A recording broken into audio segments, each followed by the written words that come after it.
അനൂപിന്റെ ചുമർചിത്ര കലാവിരുതിൽ വലിയപറമ്പ് ഹിന്ദു മഹാസഭ തൂപ്പേലി ഭഗവതി ക്ഷേത്രം വർണ്ണാഭമായി. കാലടി സംസ്കൃത സർവകലാശാലയിൽ നിന്ന് ചിത്രകലയിൽ 1ാം റാങ്കോടെ PG പൂർത്തിയാക്കിയ അനൂപ് ഇതിനകം 15ഓളം ക്ഷേത്രങ്ങളുടെ ചുമർചിത്രങ്ങൾ ഒരുക്കിയിട്ടുണ്ടെങ്കിലും ഇവിടുത്തെ ചിത്രങ്ങളിലാണ് വിശദീകരണം കൂടുതലുള്ളത്. ഗണപതി, ഭദ്രകാളി, സരസ്വതി, ലക്ഷ്മി, ശൈവഗുരു, ത്രിപുരസുന്ദരി എന്നീ ചിത്രങ്ങളാണ് വരച്ചിട്ടുള്ളത്. ഓരോ ചിത്രങ്ങളും കൂടുതൽ വിശദമാക്കിയാണ് വരച്ചത്. 5 തരം ആക്രിലിക് നിറങ്ങൾ ഉപയോഗിച്ച് 2 മാസം സമയമെടുത്താണ് 6 ചിത്രങ്ങളും പൂർത്തിയാക്കിയത്.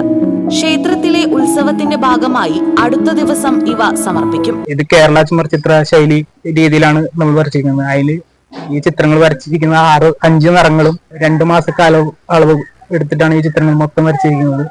അപ്പൊ നാട്ടിൽ തന്നെ ഒരു 10-15 ക്ഷേത്രങ്ങളിൽ ഇപ്പൊ തന്നെ ഈ ചുമർചിത്രങ്ങൾ വരച്ചിട്ടുണ്ട്. ധ്യാന ശ്ലോകം അടിസ്ഥാനമാക്കിയുള്ള ചിത്രങ്ങളാണ് അനൂപിന്റെ കലാസൃഷ്ടിയിലുള്ളത്. BFAയും MFAയും പാസ്സായ അനൂപിന് വജ്രജൂബിലി ഫെലോഷിപ്പും ലഭിച്ചിട്ടുണ്ട്. പരമ്പരാഗത രീതിയിൽ പ്രകൃതിയിൽ നിന്നുള്ള നിറക്കൂട്ടുകൾ ഉപയോഗിച്ച് ചുമർചിത്രം വരയ്ക്കുന്നത് മുഖ്യ വിഷയമായെടുത്താണ് MFA പാസ്സായത്.